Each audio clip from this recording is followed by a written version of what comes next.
All right, I'm starting to install the fuse box and the main wire harness for the dash in.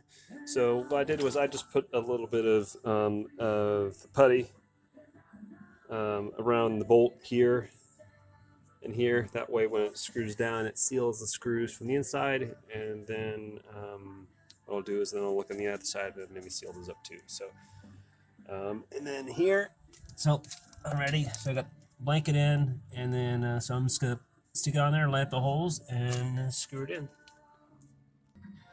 All right, so it's all done. So it's just the two screws. Got one here, and then up on top right, one top left. So, so just make sure you put it on. Make sure you didn't, pinch down the the blanket behind it. And then the back side, firewall. Okay, there you go.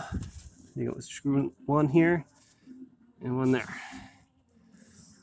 and that's it. And then you've got these curved plastic edges here that line up the